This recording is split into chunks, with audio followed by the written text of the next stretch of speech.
네, 안녕하세요. 행정법 수업 들어온 거죠. 아마 여러분 평상시에 행정법 공부 안 하죠. 그럴 것 같아가지고 이번 강의가 아마 여러분들에게는 특히 공법 분야에 대해서 좀 정리할 수 있는 좋은 계기가 되지 않을까 싶어요. 제가 어제 특강을 하나 진행을 했었거든요. 아마 학원 홈페이지에 올라가 있을 텐데, 그 공법, 헌법, 행정법 전체에 대한 체계하고, 그다음 그 사례 문제를 풀어가는 그 방법론에 대한 특강을 촬영해서 올려놨거든요. 그 자료하고 다운 받으셔가지고 그 특강을 반드시 들으시기 바랍니다. 한 3시간 반 정도 분량이 될 거예요. 그리고 제가 이제 올해부터는 헌법, 행정법을 다 아울러서 강의를 할 거예요. 작년까지는 제가 행정법만 강의를 했었는데 학생들이 다 해달라고 너무 요구를 해가지고, 그래서 이 공법을 가장 적게 시간을 투입해서 고득점 받을 수 있는 노하우를 아마 여러분이 앞으로 터득하시게 될 거예요. 그 기초가 되는, 기본이 되는 걸 어제 제가 특강을 해서 올려놨거든요. 그걸 반드시 여러분 들으시기 바랍니다. 아마 헌법, 행정법 다 합치면 제가 지금 이제 특별 교재를 하나 만들고 있거든요. 한 200페이지 정도 분량이면 헌법, 행정법 전체를 아마 여러분이 다 정리가 될 수 있도록. 그리고 뭐 선택형이야 여러분 이제 판례 외우셔가지고 그냥 찍으면 되는 거니까 그 선택형은 따로 제가 노하우를 가르쳐 드리게 될 것이고요. 아시겠어요? 그러니까 어차피 여러분들 민법에 거의 한 60% 가까이 시간을 투입할 것이고, 그 다음 이제 형법에다가 한 25%에서 한 30% 투입하고 나머지 한 10%를 아마 공법에 투입할 가능성이 높은데, 근데 공법을 등한시했다가는 해마다 저를 보게 되는 일이 벌어질 수도 있으니까 절대 그렇게 하시면 안 돼요. 그래서 공법을 여러분이 시간을 적게 투입하고도 효과가 잘 날 수 있도록 제가 그것 때문에 올해 제가 헌법까지 다 하는 거예요. 하도 학생들이 요구를 해가지고. 그리고 행정법도 공부하는 방법을 아마 제 강의를 들으면서 처음 느꼈다고 다들 그러더라고요. 제대로 공부를 해본 역사가 없어서 아마 그럴 거예요. 그래서 아마 이번 강의를 통해서도 아마 여러분, 이게 공법을 공부해가는 과정이구나. 그리고 특히 행정법은 어떻게 되는 거고, 헌법은 뭐, 곧 제가 또 진행하게 될 거고, 어제 특강을 해서 올려놨기 때문에 그걸 좀 활용하세요. 아마 공법은 걱정 안 하셔도 될 겁니다. 새로운 제가 패러다임으로 이 공법을 공부해가는 방법론을 제시하는 거예요. 어제 강의 들어온 친구들도 뭐 그 이야기를 하던데, 어쨌든 그걸 잘 활용하세요. 그래서 공법은 제가 걱정 없게끔 만들어 드릴 테니까. 그리고 이 교재가 작년에 베스트셀러 교재가 된 교재인 거 아시죠? 이걸로 그냥 그 행정법은 2차 사례 문제는 다 커버가 되도록 만들어 놨어요. 이게 기본서예요, 일종의. 기본서이자 여러분들 뭐 핸드북 역할을 수행하는 그런 의미가 있는 교재이기 때문에 활용을 잘 하시기 바랍니다. 아시겠죠? 그리고 아마 앞 강의에 여러분 제가 진행한 강의 어제도 했습니다만 이 사례 문제를 풀어가는 노하우를 제가 다 강의에서 올려놨거든요. 그런 걸 좀 활용하셔가지고 답안을 어떻게 써내려가는지 그걸 알고 공부하는 친구랑 그렇지 않은 친구는 천양지차가 될 겁니다. 어쨌든 어제 특강했던 건 반드시 들으세요. 어제 그 공법 자료하고 제가 다 올려놨기 때문에 그 헌법, 행정법 전체가 어떻게 헌법과 행정법이 어떤 관계로 움직이는지 그걸 알고 공부를 하셔야 됩니다. 알겠죠? 네, 좋습니다. 자, 그러면 거두절미하고 이제 바로 교재로 이제 들어갈 거예요. 왜냐하면 전체 뭐 행정법의 꼬라지니 이런 것은 딴 강의에 제가 다 해놨기 때문에 하는 도중에 가끔씩 보여드리도록 하겠습니다. 알겠죠? 그리고 5회에 걸쳐서 이걸 다 한다는 게 만만치가 않아요. 그래서 제가 여러분에게 각을 잡아주는 시간이 될 거예요. 그래서 안에 내용물들은 여러분들이 기본적으로 외울 건 외우시고 이렇게 하시면 돼요. 그래서 제가 어떻게 여러분들이 논리 체계를 잡아서 각을 잡아가지고 실제 사례 문제에 적용할 것인가 그걸 보여주는 강의가 되게 될 겁니다. 자, 그리고 이제 지금부터는 제가 헌법과 행정법을 아울러 가지고 행정법을 보게 될 거예요. 그러니까 이게 어떻게 헌법으로 연결되고 행정법은 어떻게 연결되는지. 헌법과 행정법은 제가 이제 특강할 때도 그렇게 강조하면서 끝낸 게 뭐냐면 헌법, 행정법은 하나의 법이라는 걸 알아야 되는 거예요. 다 같은 공법이고 다 헌법소송이든 행정소송이든 다 행정소송이에요. 넓게는. 그걸 이해를 하셔야만 공법 공부를 제대로 합니다. 네, 좋습니다. 자, 그러면 교재를 잠시 한번 펴보실래요? 그리고 법전은 반드시 들고 오도록 하고요. 자, 2페이지 교재를 한번 펴보시기 바랍니다. 보기 전에 목차를 잠시 한번 보실래요? 목차를 보시면 제가 총 아마 100몇십 개, 한 100, 한 20, 30개 정도의 주제를 모아가지고 정리를 한 거예요. 그리고 여러분 질문을 가장 많이 한 게 뭐냐면 이 행정법은요, 여러분이 배우는 7법 중에서 이게 역사가 가장 짧다 보니까 아직 체계가 덜 잡혀 있어요. 그러다 보니까 견해 대립이 많아요. 학설 대립이 많다고요. 그걸 여러분 답안지에 써야 돼요, 말아야 돼요? 해마다 질문을 하더라고요. 안 써도 돼. 그냥 판례만 소개하시고 판례 따라서 내가 사안 포섭하기만 하면 돼요. 그 정도만 해도 합격하는데 큰 지장 없어요. 왜냐하면 그거 쓰기도 바빠요. 알겠어요? 여러분들 그 고득점 받으려고 하지 마시고 기본만 통과하시면 돼요. 그러면 합격을 하는 거예요. 무슨 말인지 아시겠어요? 그러니까 보면 원래대로 FM대로 하려면 어떤 쟁점이 있으면 이 쟁점을 해결하기 위해서 여러분들이 학설, 그 다음 판례, 그 다음 검토, 이 검토된 것이 최종 도구가 되어가지고 이걸 사실관계에다가 이렇게 포섭을 하거든요. 이래가지고 이제 하나의 쟁점을 해결하고 이렇게 가는 거예요. 원래 가는 건데 이 학설 다 쓰고 판례 쓰고 검토까지 하다 보면 여러분 아마 집에 갈 거예요. 왜? 그러니까 그냥 판례 소개하시고 판례 따라서 그냥 포섭하시라고. 그 정도만 하더라도 대시에 지장이 없다 이 말이에요. 제가 이 교재는 행정고시하고 그 모든 지금 행정법을 2차 시험으로 그러니까 사례 문제로 시험 치는 친구들을 위해서 만든 교재라고요. 이해가 되셨죠? 그래서 여러분들은 공부를 하실 때에 판례 중심으로 하시라 이 말이에요. 오케이? 네, 좋습니다. 자, 그러면 이제 통칭이부터 들어갈 텐데 어쨌든 총 100몇십 개의 주제를 제가 정리를 해놓은 겁니다. 그 전에 어쨌든 처음 하는 친구들이 있을 것 같아서 칠판 잠시 보세요.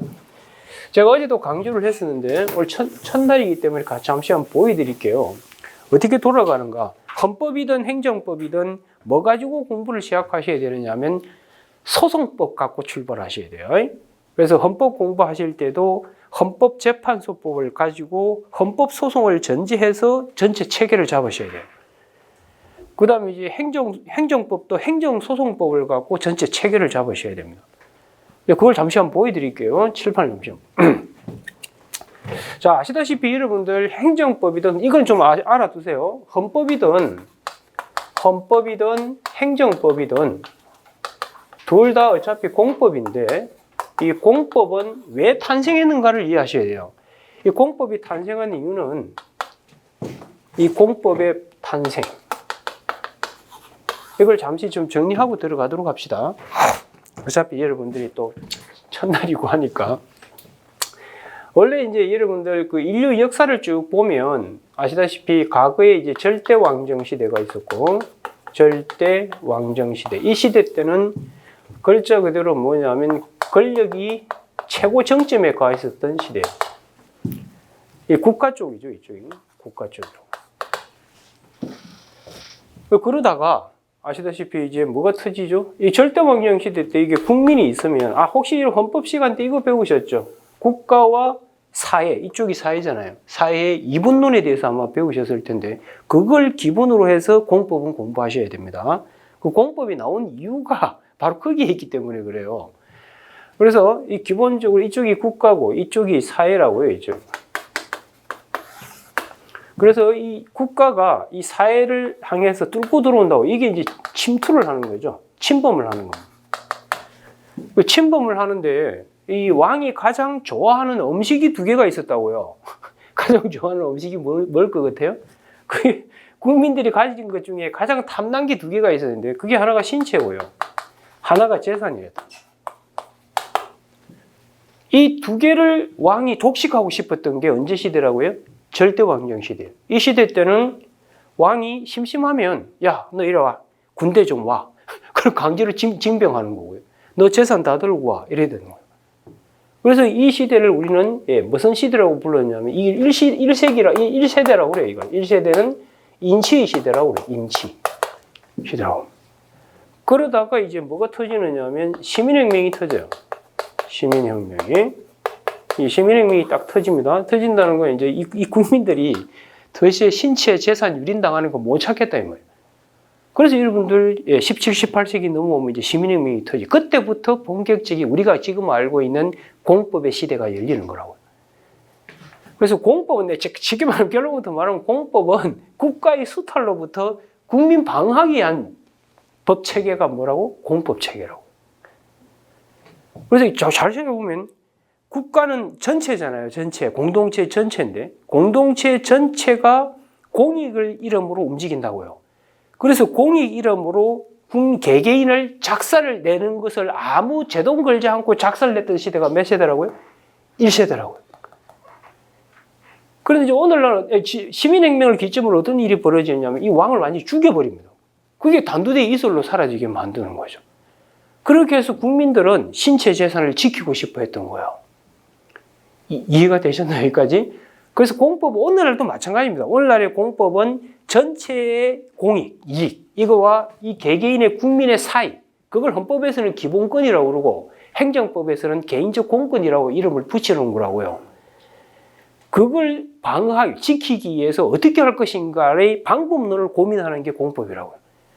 그래서 공법의 본안에서 여러분 공부하실지 모르겠지만 본안에서의 위법성 심사를 어떻게 했죠? 마지막 종착역이 그게 비례의 원칙이잖아요. 그 왜 그렇게 하느냐? 공익과 국민의 이익, 이 사익을 균형 잡혀서 하라는 거예요. 여러분 사법에서는 제로섬 게임이에요. 한 놈이 가지면 한 놈은 죽어야 되는 거예요. 그런데 공법은 그렇게 하는 게 아니라고. 공익 전체도 살리고 개인도 살리는 쪽으로 가려고 하는 거예요. 그래서 그걸 저울에 달아서 적절히 하나 빼고 넣고 해서 균형 잡아가려고 하는 걸 비례의 원칙이라고 그러는 거예요. 그래서 공법에서 본안에서 비례의 원칙을 안 쓰고 시험장에서 나왔다. 이건 까락이에요, 그냥. 그렇게 하는 이유가 여기에 있는 거예요. 이해가 되시죠? 그래서 앞으로 여러분 공법을 공부하실 때는 이쪽은 공익이고 이쪽은 사익이 되는 거예요. 그리고 이런 부분들을 다 총칭해서 헌법에서는 기본권이라고 부르는 거예요.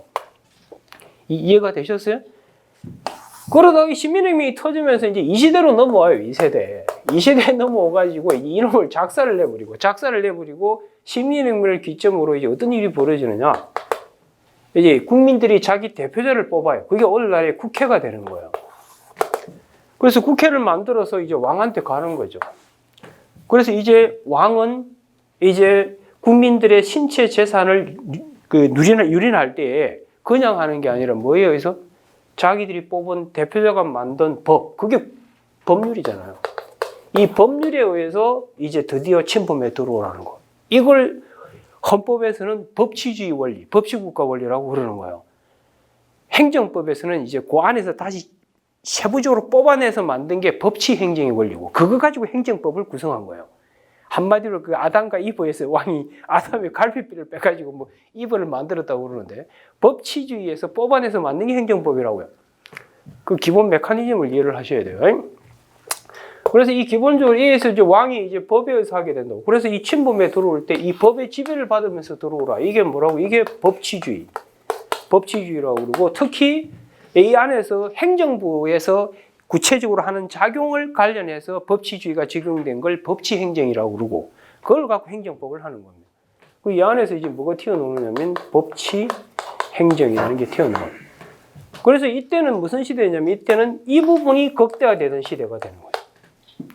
그래서 작은 정부 이런 말을 하게 되는 거예요. 그러다가 이제 오늘날은 어떻게 한다? 오늘날은 이쪽 부분, 이 공익 측면과 이 사익을 적절히 오늘날은 뭐 하고 있다고? 조화시키. 지금 현 시점에 공법은 여기 와 있다. 그래서 이걸 지배하는 대원칙이 비례의 원칙이라고. 여기까지 이해되셨나요? 이게 공법의 기본이에요, 기본. 이걸 갖고 다 해결하는 거예요. 그러면 이제 이 중에 이 부분 있죠. 요걸 뽑아내서 지금부터 이제 행정법을 하는 거예요. 그래서 여러분들 그 공법을 쳐다보는 시각은 위에서 아래로 오는 거, 아래에서 위로 가는 거, 이 두 가지 갖고 공부하면 돼요. 그게 뭐냐면 국가 쪽에서 국민 쪽으로 내려올 때, 이렇게 밑으로 침범에 들어올 때 작동하는 게 법치주의고요. 이거 가지고 2차 시험 문제를 출제하는 거라고. 그래서 국가가 법을 만들든 뭘 가든 어쨌든 국민의 기본권을 제한할 때 법치주의를 벗어나지 않으면서 침범하라는 거예요. 이 법치주의를 벗어나면 기본권 침해가 되는 거라고요. 벗어나지 않고 제한하면 그 기본권 제한까지만 가는 거라고. 그런 걸 이해를 하셔야 돼요. 하여튼 이런 걸 갖고 제가 어제 특강을 한 거예요. 그러니까 어제 특강했던 걸 잘 체크하세요. 어쨌든. 그리고 밑으로 내려올 때 작동하는 게 법치고요. 밑에서 이쪽으로 가는 걸 작동하는 게 이게 민주주의 원리잖아요. 민주주의 원리. 이 두 개 가지고 하는 거예요. 그래서 이 밑에서 아래로 내려올 때, 밑에서 위로 올라갈 때 이 두 개 방향성을 갖고 공법을 쳐다보라고요. 그런데 2차 시험 사례 문제는 이거 가지고 하는 거예요. 법치주의, 여기에 있는 법치행정 갖고 하는 거예요. 그래서 국가는 뭐냐면 내가 법치를 지키면서 너 침범했는데 왜 말이 많냐 이렇게 하는 거고, 국민은 내가 보니까 이 법치를 위반해가지고 내 기본권을 침범했으니까 내가 헌법소송을 통해 다투겠다라고 하는 거라고요. 그거 이해 사례 문제 있는지 한번 들고 오라고. 그 다음 곁다리로 뭐 이 안에서 자기들끼리 지랄 떠는 거 뭐 권한 쟁의니 뭐 그 몇 가지밖에 더 있어요. 대통령이 무슨 뭐 행동하는 그거 빼고 뭐 있냐고. 이거 갖고 다 하는 거지. 그게 법률의 형태 위헌 법률 심판일 거고, 법률이 바로 기본권을 직접 침해하면 법령 헌법 소원 형태로 갈 수 있고, 그다음 그 법령 소원이 될 수도 있고 여러 가지로 가는 거라고. 하여튼 내가 어제 다 해놨으니까 참고하세요. 그럼 지금부터 제가 뭘 보여드릴 거냐면 이제 이 부분, 이걸 이제 행정청이, 행정부, 행정이 밑으로 내려가지고 이렇게 합시다. 이제 국가 안에 있는 이 국가의 중에서도 특히 행정부 관련해서 이 친구들이 이제 국민 A를 향해서 구체적인 행정작용을 할 때, 여기에 지배하는 대원칙이 뭐냐면 법치행정이에요. 이 법치행정은 두 가지로 구성이 되어 있다고요. 법률 적합성하고 권리구제. 법치주의도 똑같이 이래 되어 있습니다. 알겠어요? 법치주의도 똑같이 이래 되어 있다고요. 그러니까 이 법률 적합성에 맞추려고 이제 여러분들 이게 행정법에서는 이게 바로 이제 이법성 판단하는 거잖아요. 이게 이법성 판단. 이게 배우셨죠? 주체, 내용, 절차, 형식 이 네 가지 각도에서 판단을 하는 거. 권리구제가 뭐 아시다시피 행정 쟁송하고 그 다음에 이제 손해전부 이렇게 가는 거. 그래서 이게 축입니다. 이게 이 행정쟁송. 그 중에서도 이제 행정심판이 있고, 이제 행정소송이 있잖아요. 그죠? 이거 갖고 틀을 잡으셔야 된다고요. 이해가 돼요? 네. 뭐 자세한 거 지금 할 사항이 아니고요. 그래서 이쪽으로 한번 볼게요. 자, 그러면 이제 어떻게 잡아가는지 잠시 한번 보여드릴게요. 문제는 항상 이렇게 나온다고요. 어떤 행정청이, 국가인 행정청이 국민 A에게 어떤 행정작용을 하잖아요. 행정작용을 하면, 그 다음 A라는 친구가 이 행정작용에 대해서 이렇게 취소소송을 이렇게 제기하는 데서부터 시작이 되는 거야. 이해가 돼요? 그럼 제기할 경우에 항상 이 헌법소송도 똑같잖아요. 헌법소송 요건하고 본안 묻는 거 두 개밖에 더 있어요.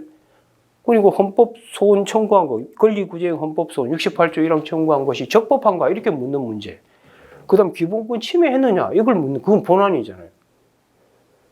그 다음 위헌법률형 헌법소원 같은 경우는 그것도 어차피 뭐가 또 소송 요건 갖춰야 되고, 본안에서는 위헌인가 아닌가 이걸 따지는 거잖아요. 그래서 이 행정 취소소송 제기했을 때 1단계 하는 것이 뭐냐면 이제 소송 요건을 검토하는 거예요.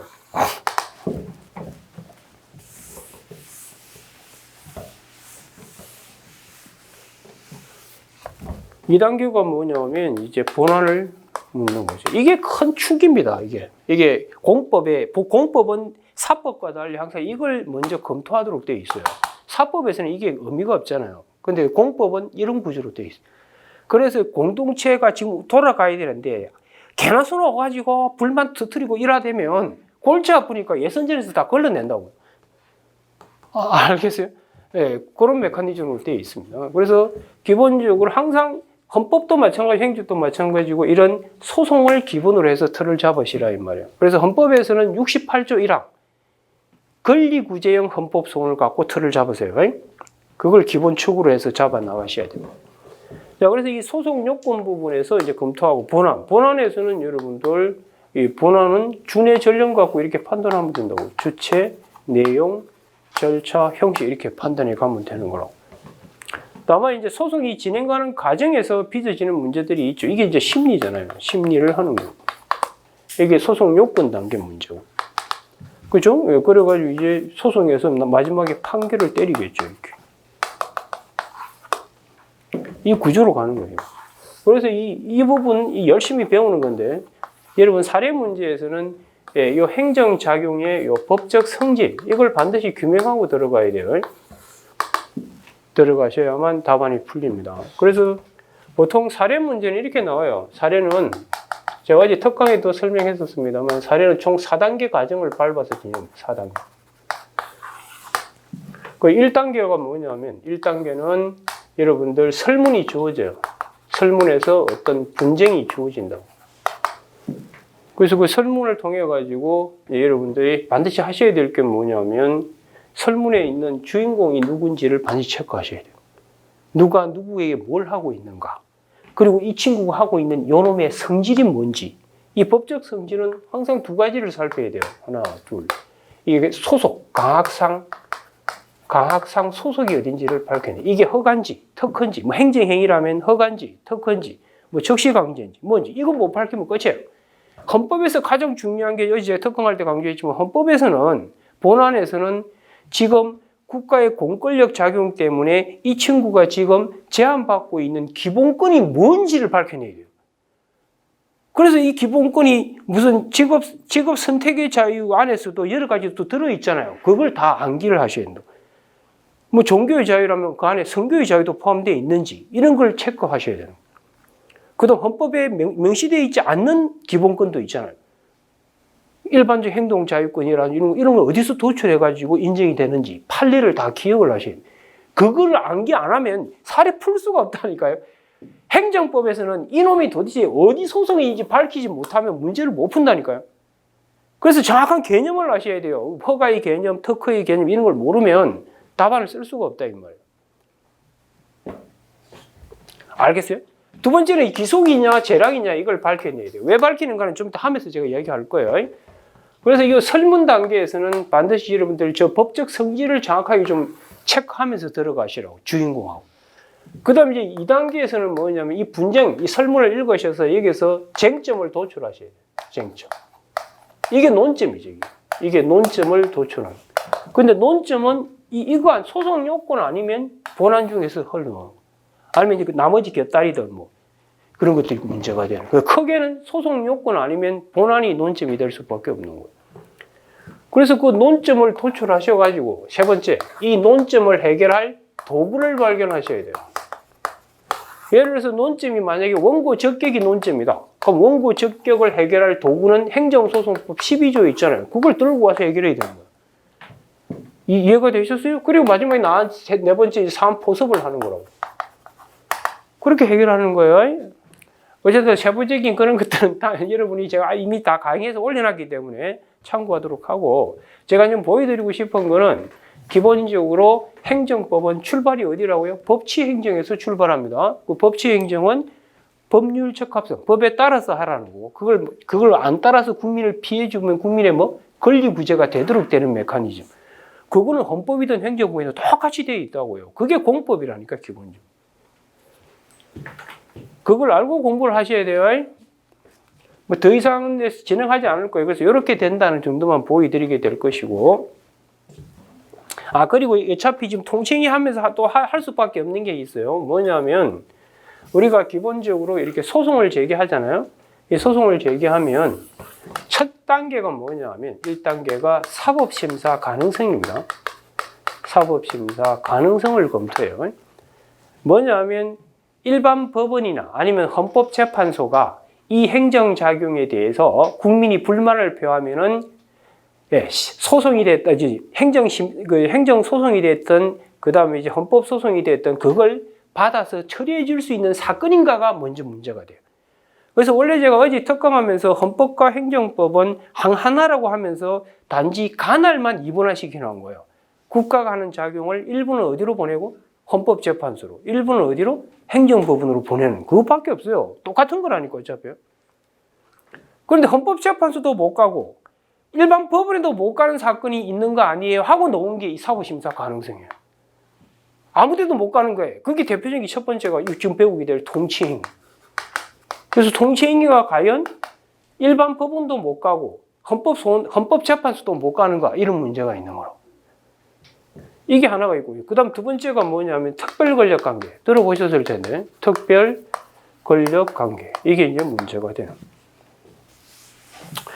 뭐 어쨌든 제가 오늘은 그냥 잠시 보여드리는 거고 이 기본적인 헌법, 행정법 관계 전체에 대한 공법의 기본 메커니즘은 그 특강 촬영했던 걸 반드시 활용하셔가지고 공법의 체계를 이번 기회에 제대로 잡아라고요. 잡아서 제대로 공부하시라고. 하여튼 지금 제가 이게 잡아서 이렇게 강의해 주는 사람 없어요. 찾기 어려울 겁니다. 지금 아마 새로운 제가 어떤 패러다임을 보여드리려고 하는 거예요. 이 공법을 이렇게 공부해야 되겠구나. 이걸 한번 느끼게끔 제가 만들어 드릴 겁니다. 물론 예리기 되면 7법을 다 그렇게 했으면 좋겠어요. 제가 예리기 되면 앞으로 유튜브에다가 7법을 다 기본적인 각을 잡아서 이렇게 촬영해서 올릴까 이런 생각도 있어요. 저는 이제 뭐 우리나라의 모든 국가고시 공부를 다 해봤기 때문에 사시, 행시, 예무고시를 다 했었고요. 그거 다 2차 시험장에 다 들어갔었고, 그리고 뭐 최종 합격이 이제 행정고시 중에서 이제 법무행정직으로 이제 합격을 했습니다만, 변호사에서 사법시험은 거의 수석가까지 갔다 한 과목이 까락을 받아가지고 그냥 현장에 있어로 사라져 버렸는데, 하여튼 여러 가지 한이 많았어요 그때. 근데 어쨌든 뭐 그 덕분에 여러 가지 공부를 하면서 축적시킨 노하우가 꽤 많이 있다고요. 다 집에 또 자료로 다 남겨놨고 그거 가지고 강의하고 있는 거예요. 자, 여기까지 이해되셨죠? 그래서 이런 행정소송을 풀어갈 때 1단계가 사법심사 가능성. 이게 과연 일반 법원도 못하고 헌법재판소도 못하는 게 있을 수 있겠는가? 이걸 논의하는 거예요. 만약에 법원은 안 되는데 헌법재판소가 될 수도 있겠죠. 법원이 안 되어야 헌법재판소로 가는 게 그게 바로 보충성이잖아요. 헌법소원에서. 그래서 오늘 제가 이 사례를 하나 보여드릴 겁니다. 어떻게 하는지를. 이해가 되죠? 예. 그 다음 이제 두 번째 하셔야 될 게 뭐냐면, 소송 유형을 정해야 되는데, 소송 유형을. 이 소송 유형이 이게 민사소송으로 갈지, 그 다음 행정소송으로 갈지가 정해져야 돼요. 그게 이제 이것 때문에 행정법에서 배우는 게 뭐냐면 이쪽으로 갈지 이쪽으로 갈지를 정하는 건 뭐냐면 이게 법률 관계가 공법 관계인지 사법 관계인지를 구분하는 거. 아시겠어요? 예, 그래서 이게 이제 이 법률 관계가 공법 관계인지 사법 관계인지 이걸 갖고 따지는 거. 행정법 공부할 때 이런 부분을 배울 때 이걸 왜 배울까를 알고 배워야 되는 거예요. 어디에 써먹을지를 알고. 그래서 이게 공법관계인지 사법관계. 공법관계라면 어디로 가죠, 여러분? 이게 이제 행정소송으로 가는 거. 사법관계면 민소송으로 가는 거야. 이해가 되죠? 그러니까 이게 민소송으로 간다는 건 어디 갔어? 이 작용이 있잖아요. 국가도 무슨 행위를 하죠? 사경제 작용을 하잖아요. 국가가 하는 모든 행위를 총칭해서 행정이라고 한다고요. 근데 그 행정 안에는 공행정 작용도 있고 사경제 작용도 있다고요. 국가가 뭐 볼펜 같은 거 산다. 그러면 그거는 그냥 민법에 여러분들이 물품 구매하는 거랑 똑같은 거라고. 물건 사는 것. 그럴 때는 사법관계가 되는 거예요. 그래서 국가가 하는 행위일지라도 민사소송으로 가는 게 있다고요. 이해가 돼요. 네, 그게 여기서 결정하는 거예요. 이거는 사법관계일 때 이렇게 하는 거예요. 이건 공법관계일 때 이렇게 하는 거예요. 여기까지 이해되셨어요? 그 다음 이제 3단계 하는 게 뭐냐면, 잘 보세요. 3단계 하는 것이, 이쪽으로 올게요.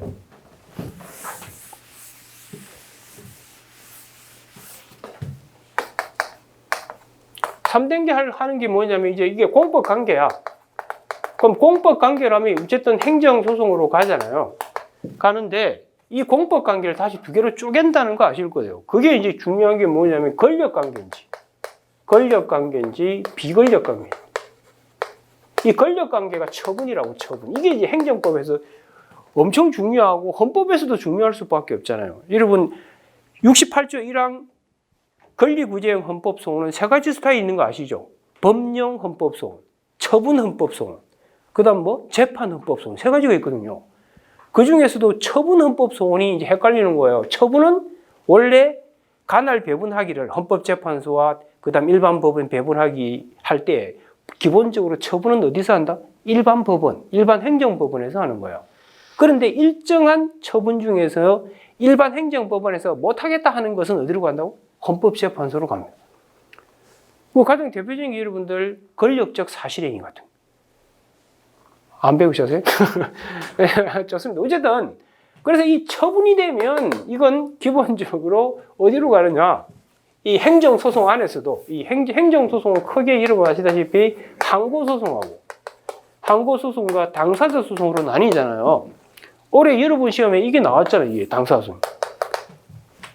그러니까 처분이면 어디로 가는 거라고? 이게 항고소송으로 가는 거예요. 이게 항고소송. 그럼 비권력 관계라는 건 처분이 아니거든요. 이건 어디로 간다고요? 당사자 소송으로 가는 거예요. 이건 당사자 소송은 직접 그 처분 자체를 다투는 게 아니, 행정 작용 자체를 다투는 게 아니고요. 법률 관계를 다투기 때문에 우리가 얘기하는 헌법 소송으로 가기에 헌법 소송 가기 전에 보충성 적용되는 거에 들어오지 않는다고요. 그러니까 보세요. 이런 비권력 작용은 어디로 갈 여지가 있는 거죠? 이건 헌법 소송으로 갈 여지가 있는 거죠. 이건 어차피 어디서 다룬다고요? 이건 일반 행정법원에서 다루기 때문에 보충성 때문에 어디로 못 온다고요? 헌법소송으로 못 오게 되는 거라고. 이해가 되셨죠? 그래서 항상 행정법 공부하실 때는 처분성이 있냐 없냐 이게 핵심입니다. 이게 대상적격이잖아요. 이 대상적격 가지고 뭘 하느냐면 이게 헌법소송으로 갈지 그 다음 이제 행정소송으로 갈지를 정하는 거라고요. 왜 어제 특검할 때 이걸 엄청 강조해서 제가 설명을 한 거예요. 그 다음에 이제 항고소송으로 왔다. 그 다음에 이제 4단계로 가는 거예요. 4단계로 가면 이제 이 항고소송 중에서도 여러분들 이게 취소소송으로 갈지, 그 다음 무효확인소송으로 갈지 이게 정해지는 거예요. 이 취소소송이냐, 무효확인소송이냐 하는 거는 기본적으로 이건 우리가 이법성이 있으면 이법성의 정도를 결정하잖아요. 그 정도가 판단하는 게 중대명백설이잖아요. 중대명백설. 이래가지고 취소 사유, 그 다음 무효 사유 이렇게 나누잖아요. 이렇게. 이해가 돼요? 예. 그러면 취소 사유로 하면 취소로 가는 거고, 무효 사유로 하면 뭐예요? 무효소송으로 가는 거예요. 그 이런 것들을 어디서 써먹는지를 알고 앞으로 행정법 공부하시라 이 말이에요. 제가 이야기하고 싶은 건. 그래서 헛다리 짚지 마세요. 제가 이제 자료가 다 맞춰지가지고 책이 다 완성되면 아마 그 교재 보면 아마 여러분들이 야, 드디어 내가 이제 공법은 한숨 들었다 생각이 들 겁니다. 쓸데없는데 시간 안 쓰게끔 제가 만들어 드리려고 그러는 거예요. 이해가 되셨죠? 자, 그럼 이제 취소 소송이다. 그러면 이제 어떻게 되느냐면 여기서부터 이제 이게 시작된다고. 아까 이제 책에 잡았던 거. 일단 첫 번째 소송 요건을 이제 검토해. 소송 요건 8가지. 원고 8가지 중에서 하이라이트는 딱 3개예요, 이게. 대상적격. 이거 헌법소송도 똑같아요. 여러분들 헌법소송에 소송 요건 8개잖아요. 68조 제1항 8개라니까요. 그 8개에서 실제로는 3개예요. 3개 내지 4개밖에 안 된다고요. 분류하면. 제가 어제도 강조했지만 여러분들 직접성, 그 다음 보충성, 이건 다 대상적격이라고. 공권력의 행사, 불행사와 연결한 대상적격 문제입니다.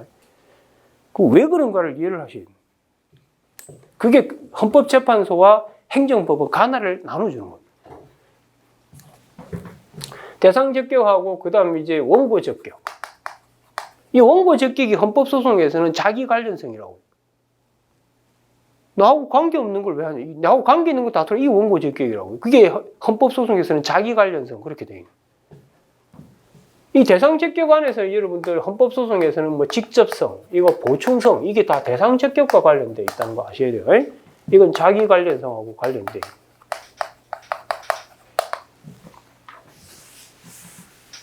알겠어요? 네. 이게 여러분들 뭐 보통 책에 보면 뭐 법적 관련성 해가지고 그 직접성, 뭐 자기 관련성, 현재성 어디서 하느냐면 그 소의 이익에서 하는 거예요. 현재 침범되지 않고 있고 이미 끝났어. 그리고 아직 침범 오지 않았어. 여기 소송에서 이겨본들 나한테 무슨 도움이 돼요? 그게 소의 이익이잖아요. 그게 헌법소송에서는 뭐라고 얘기한다고요? 현재성이라는 표현으로 되어 있다고. 현재성. 물론 별도로 소의 이익 부분도 다 나와 있습니다만 전체적으로 다 소의 이익 문제라고. 이 세 개가 가장 하이라이트입니다. 이 세 개. 이게 거의 소송 요건의 90% 이상을 차지한다고. 8가지 중에서. 그 다음에 이제 두 번째 단계. 소송 끝날 때까지 빨리 끝나요? 시간 많이 걸려요? 많이 걸리니까 임시조치를 취해놓는 거죠. 그게 이제 가구제잖아요. 그래서 여러분들 그 헌법소송에서도 그 탄핵하고 위헌정당인가? 그런 쟁인가? 하여튼 그 두 군데만 여러분들 가처분이 들어 있습니다만 우리 헌법재판소는 헌법소원에서도 가처분을 인정하잖아요. 이 가구제에서는 여러분 집행정지하고 그 다음 가처분 이 두 개. 이거는 행소법에 있는 거고 이거는 민사집행법에 있어요. 민지법에 들어가 있고. 그걸 이제 준용할지 말지 이걸 이제 검토하는 거고. 세 번째가 이제 뭐냐면 심리예요.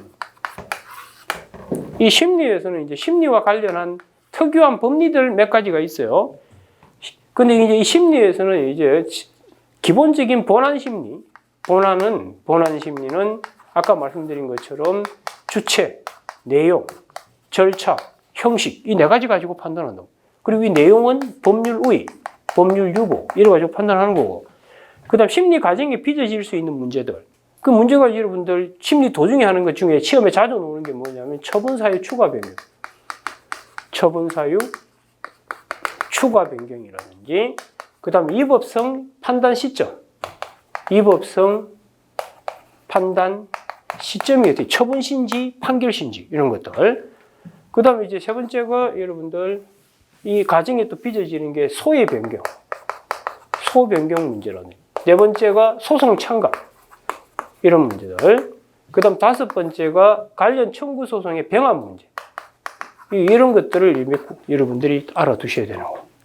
그 다음 이제 여섯 번째, 어차피 민사소송법에서 다 배우시겠지만 입증 책임, 특히 무효 확인 소송에서 입증 책임 같은 거, 이런 것들 좀 이해를 하시면 돼요. 혹은 입증 책임을 딴 말로 증명 책임, 이렇게도 부르잖아요. 그죠? 그런 걸 이제 공부하는 거예요. 이해가 되셨죠? 예. 그래서 이 본안 심리에서는 이 준의 저력, 이걸 이제 배우는 거예요. 그래서 이 소송 체계를 딱 놓고 행정법을 다 대입을 시키면 되는 거예요. 그 다음 헌법도 마찬가지고요. 헌법 소송 체계를 딱 놓고 그 안에다 탁탁 다 대입하면 기본권이 뭐고 다 들어간다고 하네요. 저는 하여튼 공부할 때 잔머리 엄청 굴려서 공부했거든요. 왜냐하면 제가 고시 준비를 32살 때 들어갔다고요.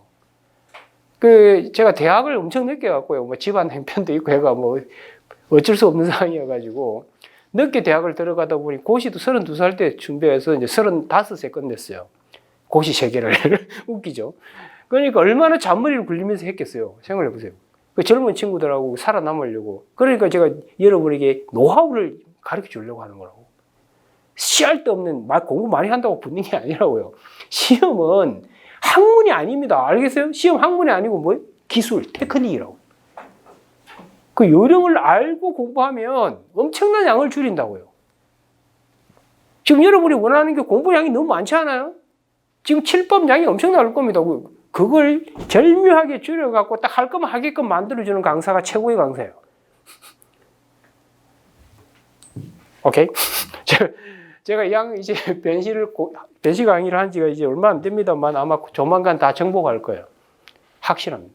아마 여러분들의 가장 큰 아픔을 제가 달래줄 거기 때문에. 여기까지 이해되셨죠? 주로 그동안은 제가 행정고시 쪽에서 강의를 했어요. 행정고시하고, 그 다음 이제 대학까지 투어하면서. 그러면 네. 여기까지 이해되셨을 거라고 보고, 그 다음에 이제 네 번째가 이제 판결 단계로 넘어가는 거죠. 자, 이 판결에서는 여러분 시험에 나올 수 있는 딱 정해져 있어요. 여기 일부 취소 판결. 그 다음 사정 판결. 요 두 가지 좀 아셔야 되고. 그 다음 이제 판결의 효력 관련해서 3가지. 기판력. 이 기판력은 여러분 시험에 3번이나 나왔어요. 작년에도 나왔었죠. 여러분들 취소소송의 기판력이 호소인 국가배상 청구 소송에 미치는지 이제 안 나올 거예요. 너무 많이 나와갖고 그게 아니라 제가 작년 때인가 재작년 때 이거 2번인가 나왔기 때문에 나오기 좀 어렵지 않을까요? 했더니 그래서 제가 모의고사 있어서 출제도 안 하고 했는데 또 나오더라고. 그래서 가능성이 낮을 뿐이지 나올 가능성은 항상 있어요. 그 다음 이제 형성력이고. 그 다음 행정법에서 가장 중요한 건 기속력입니다. 이게 이제 가장 중요한 포인트. 이게 다예요. 이거 갖고 이제 계속 진행을 하게 될 겁니다. 그래서 지금 오늘 이제 첫째 주제가 바로 제가 지워버린 첫째 주제가 아까 사법심사법 가능성과 관련된 뭘 한다고? 통치행위를 배우고. 근데 왜 배우는지 알고 공부하라 이 말이에요, 제 말은. 그래야 써먹을 거 아니에요. 이해가 됐죠? 예. 자, 그런 식으로 강의를 진행할 거라는 거예요. 그래서 아래 외우고 하는 거 이거 여러분 외우시면 되는 거고. 자, 그러면 이제 교과서 들어가도록 할게요. 그래서 지금까지 한 내용을 간단히 한번 요약을 해보면 기본적으로 여러분 헌법과 행정법은 우리가 협의의 공법이라고 하는 건데 공법은 기본적으로 왜 탄생했다고요? 옛날로 따지면 왕, 즉 국가 쪽이 여러분의 신체와 뭐다? 재산을 유린하는 것에 대한 방어장치 기제로서 뭐가 존재하는 거라고? 공법이 존재하는 거라. 그걸 이해하는 것이 공법의 출발이에요. 그래서 국가 쪽의 이해관계도 고려해 줘야 되고 국민 쪽의 이해관계도 고려하면서 공법은 가는 겁니다. 그래서 공법은 절단을 내는 법이 아니에요. 사법은 절단을 내잖아요. 한 놈이 이기면 한 놈은 작살이 나는 거지. 그걸 무슨 조화를 시켜서 둘 다 보호하는 게 어디 있어요. 그런데 공법은 사법 체계와 다른 거라고. 그래서 조화, 균형, 비례 이런 말을 계속 쓰는 거예요. 그걸 맹심하면서 따라오라고. 그리고 그걸 지배하는 대원칙은 헌법은 법치주의 원리고요. 그거 갖고 사례 문제 만들어요. 즉 국가가 국민 쪽으로 침범해 들어올 때 법치를 지키면서 들어왔냐를 놓고 국가와 누가 싸우는 거라고? 국민이 싸우는 거. 그게 헌법이고. 그 다음 법치주의 안에 일부를 차지하는 게 법치행정인데 그걸 들고 와서 법치행정을 놓고 국가와 국민이 싸우는 게 무슨 법? 행정법이라고. 그리고 법치행정은 줄이면 뭐라고? 행정을 할 때 법에 적합하게끔 하고 그렇게 안 했을 때는 국민이 구제받을 수 있도록 해주는 거. 그게 뭐라고요? 법치행정이라고. 그거 갖고 사례 문제를 다 만들고 이렇게 진행이 되어가는 거라고. 그 기본을 알고 책을 보더라도요, 공법이 훨씬 달라 보이게 될 겁니다. 그래서 헌법이 왜 존재해 모르고 뭐 답을 못 한다니까요. 그 이유가 거기에 있는 거예요. 감이 와, 이제? 저 내일이 발표인 것 같던데, 시험이. 그죠? 아마 내일, 아마 여러분들도 이제 내년 합격하면 와인을 사가지고 와야 돼요. 합격하면. 사올 거야, 안 사올 거야? 안 사가지고 오면 시험에 안 나오는 거 중심으로 할 거예요. 알겠어요? 아마 내일 아마 와인을 많이 사가지고 오지 않을까 싶어요. 지금 차를 준비해 놨는데, 싣고 가서 창고에 집어넣어서 다시 그걸 되팔아야 되겠죠. 그죠? 그래가지고 제 노후를 그렇게 보낼까 지금 생각 중이에요. 좋습니다. 자, 그러면 이제 책을 한번 들어가 봅시다. 자, 이제 이 페이지, 쟁점 첫 번째가 통치행위입니다.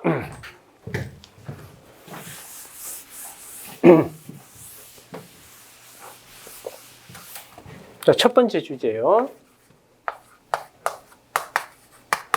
통치행위. 이거 왜 배우는지는 이미 주소 설정을 해드린 겁니다.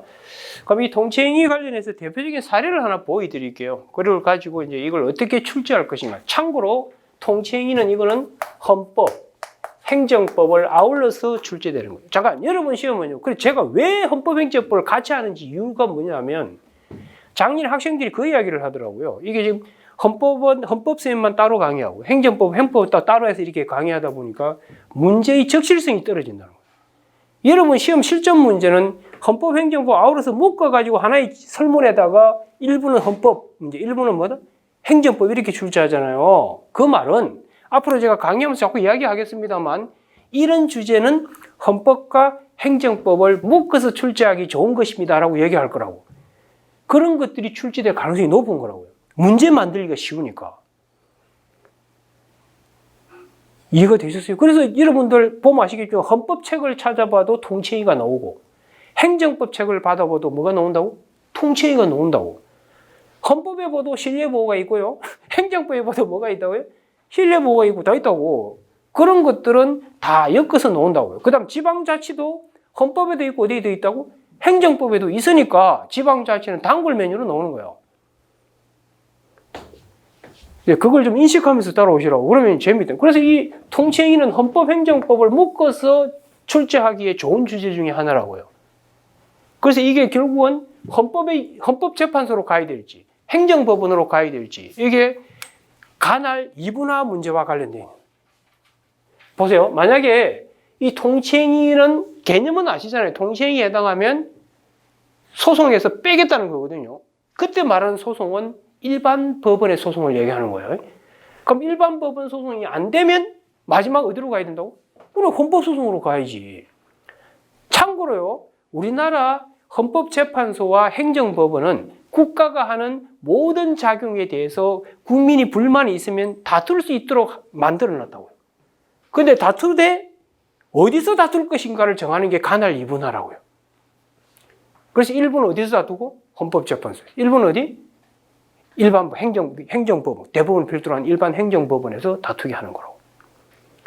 감이 오지, 여기까지. 자, 그럼 이런 거 한번 보세요. 지금 대통령이 지금 옛날에 그 전두환 전 대통령이 있죠. 전두환 전 대통령. 에다가 이 특별 사면을 했어요. 특별 사면. 이거 대국민 합 차원에서 한다고 그런다고. 그게 이제 대표적인 통치행위라고요.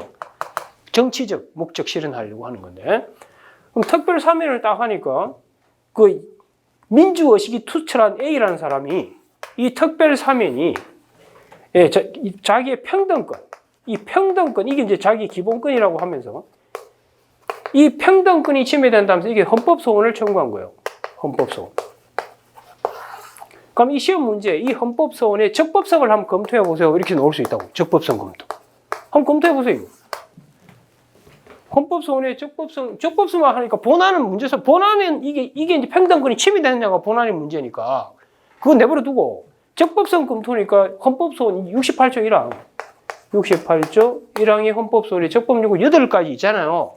그 8가지 안에서 이 사안에서 가장 문제가 되는 게 뭐냐면 이건 보충성이라고, 첫 번째.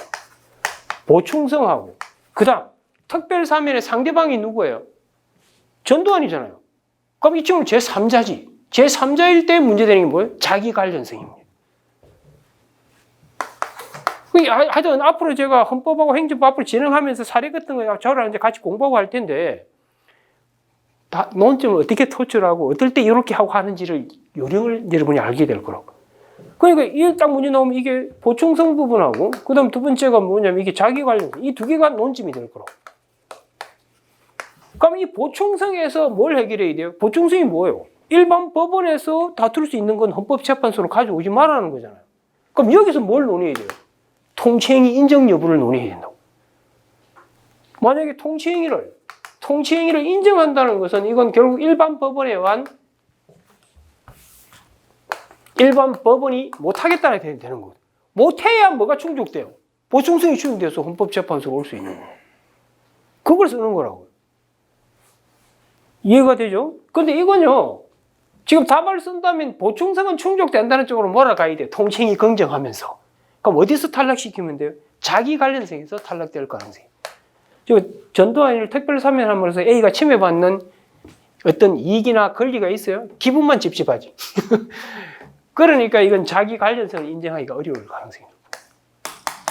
그래서 이 부적법하다 이렇게 결론이 나게 될 거라고. 이렇게 활용해 먹는 거예요. 그리고 이제 또 통치행위에서 시험 나올 수 있는 건 이런 거예요. 그래서 앞으로 이런 걸 보여드리려고 하는 거예요. 어떻게 써먹는지만 알면 그 다음 외우면 되잖아요. 어떻게 써먹는지도 모르고 그냥 외우고 앉아있다니까요. 그러니까 실전에 가서 사례 문제 딱 받으면 뭐야 이거. 내가 그냥 다뤘던 비슷한 문제 나오면 풀고 그렇지 않으면 손을 못 대고 나오는 거예요. 감이 오죠? 자, 그럼 이 내용 보세요. 이 대표적인 최근에 나온 여러분들 그 통치행위 관련된 헌법재판소에서 내린 게 하나 있잖아요. 그 박근혜 전 대통령 때 했던 개성공단 그 폐쇄 조치하는 거. 이거 보세요. 만약에 대통령이 이 개성공단 폐쇄 조치를 한 거잖아요. 그죠? 네. 이 개성의 폐쇄 조치에서 그 입주업체들이 있을 거 아니에요. 입주업체들. 입주업체. 이 입주업체 A가 있어요.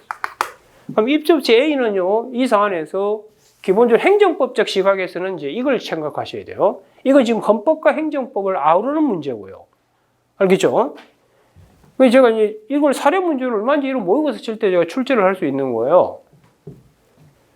그 다음에 보세요. 이 경우에 행정법적 시각에서는 이 업주업체가 이 개성공단 폐쇄 조치에 대해서 이렇게 취소 소송, 이게 가능한가? 이렇게 물을 수 있는 거죠. 그럼 이걸 통치행위로 인정하는 견해에 따라가게 되면은 이건 뭐다? 취소소송 대상이 될 수가 없게 되겠죠. 그러니까 대상 적격이 안 되니까 어디로 갈 수 있는 거죠? 헌법 소원으로 갈 수 있는 건 문제가 생기는 거고, 그 다음 두 번째, 이게 안 된다면 이거는 이걸 직접 공격하는 거잖아요. 그게 아니라 이제 부수적으로 돈을 받아내는 거. 국가 배상은 되겠는가? 이게 하나의 쟁점이에요. 이게 시험에 나올 가능성이 있다. 그래서 오늘 제가 자료를 하나 나눠드렸을 거예요. 이게 판례가 바뀌었거든요. 그동안은 부정했다고, 국가 배상을. 이 국가 배상을 그동안 과거 판례는 이걸 부정했는데 지금 판례가 변경됐대요. 지금 판례는 인정을 한다. 그래서 이게 여러분 행정법적 문제로 출제될 가능성이 있는 거예요. 그래서 헌법은 어떻게 헌법 문제가 되고 어떻게 행정법 문제가 되는가를 그걸 여러분 제대로 이해하라고 제가 어제 특강을 한 거예요. 그리고 이 전체적인 이 메커니즘이 어떻게 되는가를 제가 다 잡아줬거든요. 그걸 하려고 하세요. 아시겠어요? 이렇게 문제가 나온다는 거 됐나요? 그래서 오늘 나눠준 자료 잠시 보세요. 그 자료가 과거에 우리 판례가 뭘 부정했던 통치행위에 대해서 국가배상을 부정했던 판례를 바꾼 판례입니다. 알겠어요? 집에서 읽어봐요. 이제 읽어보면 이해가 되죠. 자, 그러면 이제 교과서를 한번 보도록 합시다. 이제 어떻게 이 쟁점 1번을 활용하는지는 아시겠죠, 이제. 그래서 이 쟁점 1번은 헌법 문제와 행정법 문제를 연결시킬 수 있는 거예요. 그때 써먹을 수 있는 게 뭐의 문제라고? 보충성 문제. 이 부분에서 연결이 돼. 만약 이거 통치행위를 받아들여서 일반 법원에서 소송을 할 수 없다고 결론이 서게 되면 이제 어디로 갈 길이 트일 수 있죠? 헌법재판소로 넘어갈 길이 트일 수 있다는 거예요. 그 다음에 이제 행정법 문제에서는 이게 취소 소송이 가능한지, 그게 안 된다면 뭐 국가 배상은 될 수 있는지, 이 부분을 여러분이 체크를 하셔야 된다.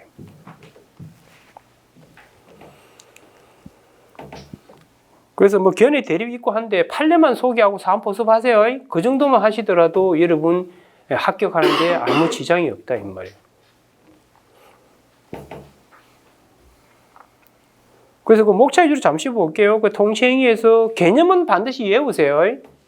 개념은 반드시 쓰라고. 그건 법학의 기본이니까. 그 개념의 두 마디만 체크하세요. 의에서 고도의 정치적인 국가행위. 고도의 정치적. 그게 키입니다. 고도의 정치. 그 다음 사법심사 대상이 되는 것이 적당하지 않은 행위. 그 두 마디는 반드시 체크를 하시라고. 알겠죠? 예. 그럼 이런 통치행위를 받아들일까에 대해서 논란이 있지만 우리 판례는요, 대법원 판례와 헌법재판소 있죠. 근데 대법원은 통치행위를 받아들여요. 받아들이면서도 일정한 경우에는 또 사법심사를 하기도 해요.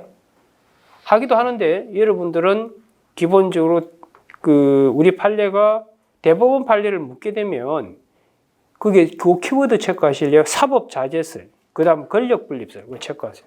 거기에 입과해서 통치행위 인정, 그거 딱 소개하시고. 인정한다고 하면서 그냥 인정한다는 뜻은 무슨 뜻이겠어요? 사법심사, 일반 법원에서 재판이 안 된다는 뜻이라고 쉽게 말하면. 그럼 헌법소원은 어떻게 되는 거야? 헌법재판소는 기본권 침해할 때는 헌법소원 받아주겠다고 하거든요. 그러니까 어디로 갈 수는 있는 거죠? 헌법소원으로 갈 수는 있는 거라고. 이해가 돼요? 예. 그래서 답안 스킬상 어떻게 하라고? 대법원은 통치행위를 받아들여가지고 일반 법원에서 재판이 안 되는 쪽으로 몰아가라고. 그래야 뭐를 통과하게 돼요? 보충성을 통과하게 되는 거라고. 그리고 헌법재판소에 와가지고는 이제 뭐다? 이게 국민의 기본권을 직접 침해하는 것과 관련되면 이제 헌법소원은 되는 쪽으로 이렇게 몰아가면 되는 거예요. 알겠어요. 됐나요? 그 정도만 알면 돼요. 그 다음에 이제 그 로마자 4번에 통치행위와 권리보호되어 있잖아요. 거기 헌법소원 나와 있죠.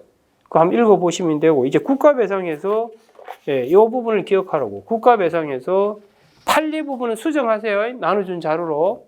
그 4페이지 보시면 그 쌍글 2번 판례 제가 소개하고 있는 과거 판례고, 오늘 나눠준 자료로 대체하시라고요. 알겠죠? 무슨 말인지. 예, 그렇게 해서 여러분 이 통칭이는 정리하시면 돼요. 자, 그럼 정리하고 이제 통칭이 넘어갈게요. 자, 정리합니다. 칠판 보세요. 시험에 딱 넣으면 어떻게 하면 돼? 어떻게 써먹을지 알고 공부하라고. 일단 통칭이가 시험에 딱 놓으면 설문에 나와 있는 이 행정작용이 통칭이라는 걸 아셔야 돼요, 빨리. 그 대표 예들을 좀 기억하라고. 무슨 사면이라든지 개성공단 폐쇄조치라든지 이런 것들. 그거는 대표적인 예들을 좀 몇 가지 기억하라고요. 그 다음 여러분들 계엄 선포 행위라든지 이런 것들. 그 다음 긴급 재정 경제 명령. 그 금융 실명제인 거 기억나잖아요. 금융 실명제 같은 거. 이런 대표적인 예들을 기억해 두라고. 그런 것들이 나오면 이거 통칭이 문제구나. 그럼 일단 통칭이 부분이 나오면 헌법과 섞어서 출제한다면 헌법 소원의 적법 요건 중에 뭐와 관련해서 논의해야 된다고? 보충성과 관련해서 논의. 그럴 때 대법원은 통칭이를 긍정한다 하면서 일반 법원에 의해서는 심판이 안 된다는 쪽으로 몰아가라고. 몰아가면 뭐는 통과되겠어요? 보충성은 통과되게 될 테니까요. 알겠죠? 그 다음 이제 그 행정소송에서는 취소소송이 되는가 안 되는가, 안 된다 쪽으로 몰아가고, 그럼 국가배상이 되는가, 그건 과거는 안 됐지만 지금 판례 긍정하잖아요. 그래서 긍정하는 판례 소개하시고, 긍정되는 쪽으로 결과를 맺으시라고요. 됐나, 여기까지? 그 정도만 하면 돼요. 됐고요. 자, 그 다음 이제 5페이지로 넘어갑시다. 그렇게 활용해서 공부하라 이 말이에요. 그러면 이제 여러분들이 이게 어떻게 써먹을지도 알게 되고 뭔가 와닿게 되잖아요. 이건 이 행정법이든 헌법이든 행정법만 이런 게 하는 게 아니야. 나머지 민법이든 뭐든 간에 다 이런 스타일로 공부하셔야 된다고. 예를 들어서 여러분들 민법에도 많은 제도들이 있잖아요. 채권자 대의권이니 채권 이 제도가 어떨 때 어떤 각도로 써먹는지를 알고 공부하라고. 그래야 이게 사례로 놓더라도 이 논점이 숨어 있구나 하는 걸 알게 되는 거예요. 그걸 모르고 하면 열심히 공부는 했는데 아무 활용도 못 해먹고 시험장에서 나오게 되는 거라고. 됐죠? 여기까지. 자, 그 다음 이제 두 번째 주제로 넘어갑니다.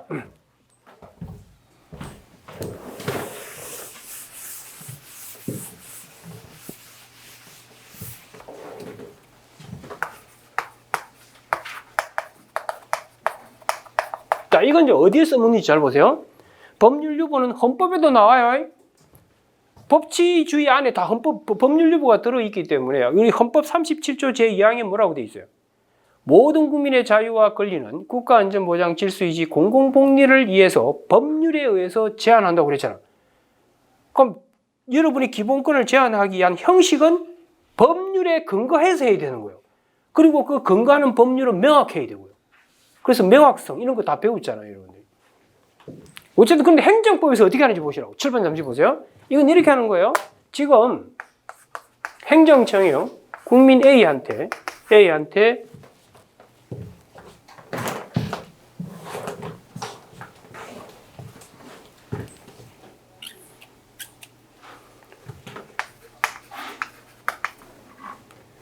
영업정지 2개월 처분을 때리는 거야. 영업정지 2개월 처분. 그럼 시험 문제 어떻게 나오느냐면 영업정지 2개월 처분. 이게 위법성을 한번 검토해 보세요. 위법성 검토. 제가 아까 말씀드렸다시피 논점을 사실 크게 두 개 나누면 소송 요건 묻는 거 하나, 본안에서 이 행정작용의 위법성을 묻는 거 하나 이렇게 나오는 거예요. 크게는. 자, 그러면 위법성 검토는 제가 아까 어떻게 한다고요? 주체, 내용, 절차, 형식 이 네 가지 각도에서 검토를 하거든요. 그 중에 이 내용이라는 게 이제 법률 우위하고 법률 유보라고 이렇게 생각해요. 그 중에 이 부분 관련해요. 그래서 이 내용과 관련해서 법률 유보를 검토하는 거예요. 자, 그러면 법률 유보의 개념은 뭔지 아시죠? 법률 유보는 일정한 행정 작용할 때 이 행정 작용할 때 법에 근거가 있어야 돼. 근거를 요한다는 거잖아요. 그죠?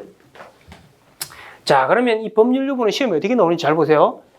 이 법률 유보는 두 가지 각도로 나옵니다. 첫째, 법률 유보가 법률 유보 적용 영역인지.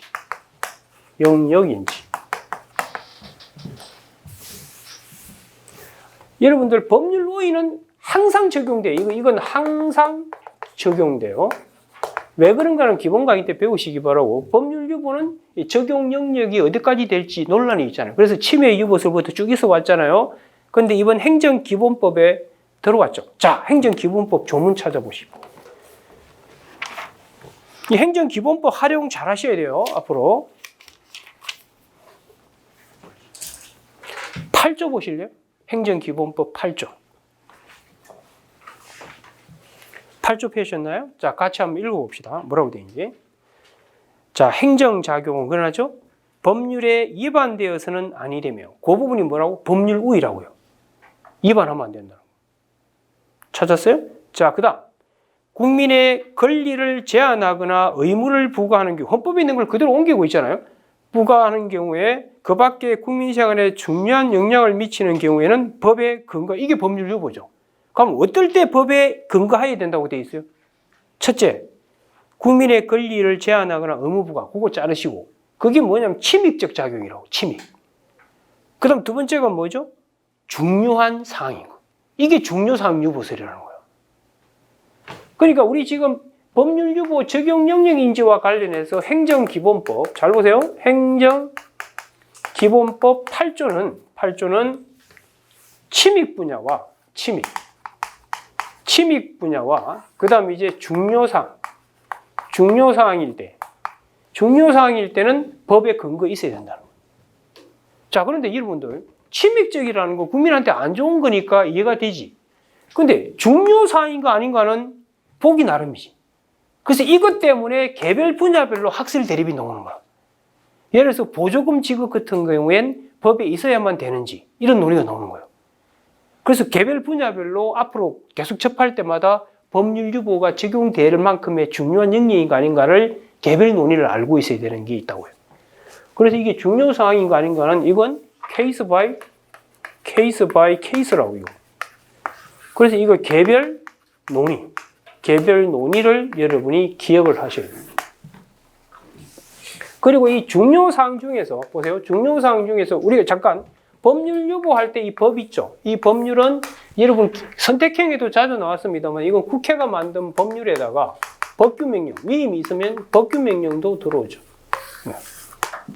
그래서 그 근거가 법규명령이 있어도 되고 법률에 있어도 되는데 다만 헌법에 배우셨겠지만 이 중요사항을 두 개로 나눠요.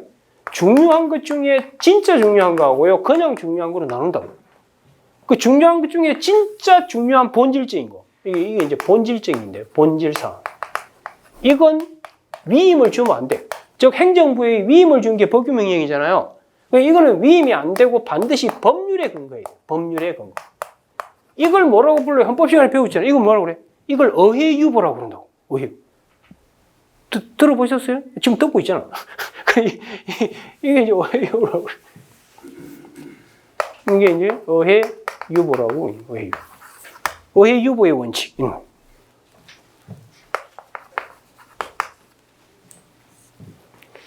이해가 되죠? 그래서 첫 번째 여러분이 공부하셔야 될 게 뭐냐면 법률유보가 시험에 나오면 이게 법률유보가 적용되는 영역인지 이게 결정이 돼요. 만약에 보세요. 만약에 적용 영역인지 했는데 만약에 영역이 아니다. 그러면 법에 근거 없이도 행정작용하더라도 법률유보 위반은 안 된다고요. 그런데 적용 영역이다. 그러면 이제 두 번째로 와야 돼요. 법이 있는가 딱 봐야 돼요. 적용 영역이라면 법이 존재해야 되잖아요. 법 존재 여부. 이걸 따져야 돼요. 이거 할 때 이제 뭐가 시험에 나오는지 아세요? 제가 아까 이 법은 어해유보 사항이 아닌 이상은 법률 플러스 뭐다? 법규명령까지 들어오잖아요. 근데 여기서 이 법이 존재하는 할 때 이 법이 이런 경우 법규명령 형식의 행정규칙, 법규명령 형식의 행정규칙, 그 다음 반대로 행정규칙 형식의 법규명령. 이 두 가지 형태가 시험에 묶어서 나온다. 이거 자주 여러분 단글로 나오잖아요. 그럼 법규명령 형식의 행정규칙의 법적 성질을 법규명령으로 보시는 분들은 이 안에 법규명령이 있으니까 법이 있는 거죠. 그럼 법률유보 위반이 안 된다고. 근데 이걸 뭘로 보시는 분들은 행정규칙으로 보시는 분들은 법이 없는 거라고. 그럼 이거 법률유보 위반이 되는 거라고. 밑에도 마찬가지. 행정규칙. 이게 법령 보충적 행정규칙이라고 그러잖아요. 그래서 이걸 묶어서 시험에 이래 나온다고. 시험에 나면. 그러면 이런 경우에 이 두 가지에 뭘 반드시 검토해야 돼요? 법적 성질. 법적 성질을 법규명령으로 볼지, 이걸 행정규칙으로 볼지, 이걸 이제 여러분이 결정을 하셔야 되는 거라고. 감이 와, 여기까지? 그래서 법률유보에서 문제를 만들면 이렇게 만드는 거라고.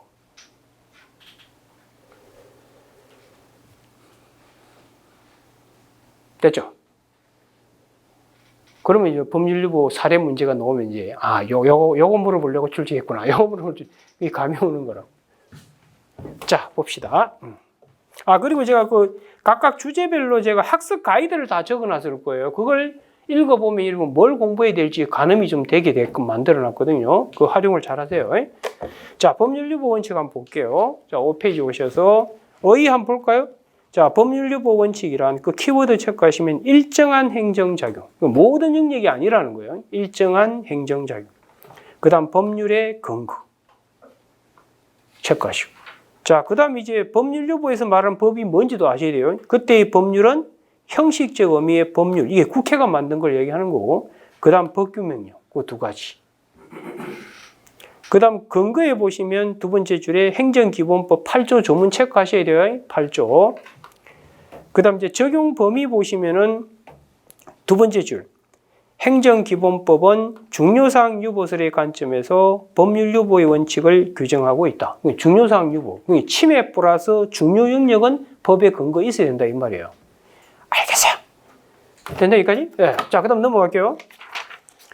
그 다음 어해유보 나와 있죠? 이 어해유보, 이 부분이 올해 여러분 시험에 나왔던 거잖아요. 이 부분이 올해 여러분 선택형 문제로 출제가 됐었어요. 이 어해유보 이 부분이. 그래서 진짜 중요한 건 반드시 법률에 근거하라는 거예요. 어디에 넘기지 말고 법규명령에 넘기지 말고. 감이 왔나 여기까지? 이건 참고로 보시면 돼요. 그래서 정리합니다. 자, 그럼 법률유보 원칙은 출제 스타일이 첫째 물어보는 건 뭐냐면 이 행정작용은 법률유보가 적용되는 분야예요. 그걸 물어볼 수 있다고. 근데 그건 이거라고. 개별 논의들이 시험에 나올 수 있다고. 대표적인 개별 논의가 뭐냐면 여러분들 각종 보조금 지급하는 거. 보조금 지급 결정하는. 즉 급부 영역, 급부 행정 같은 경우에 이제 중요한 포인트가 있고요. 지금 저 사례 같은 거 보세요. 이 문제는 보시면 영업 정지 2개월 처분은 침익적이에요, 수익적이에요? 침익 분야잖아요. 그러니까 이 부분은 논점이 아니라고요. 이거는 행정기본법에도 이런 국민의 권리와 의무를 제한할 때는 당연히 법에 있으라고 되어 있기 때문에 문제될 게 없는 거고, 문제는 법이 있는가 이걸 지금 논점이 될 거라고. 근데 그 법이 만약에 여기에 있다든지 이런 법이라면 이럴 때는 이 두 개의 법의 법적 성질을 뭐 해야 된다고? 규명을 해야 돼요. 이게 법규명령으로 볼지 아니면 뭐다? 행정규칙으로 볼지. 그걸 규명을 해야 되는 거예요. 감이 와 여기까지. 네. 그걸 이제 하시면 법률유보는 마무리가 되는 거예요. 됐죠? 자, 거기까지. 자, 그럼 잠시 쉬었다가 이제 쟁점 3번으로 넘어가도록 할게요.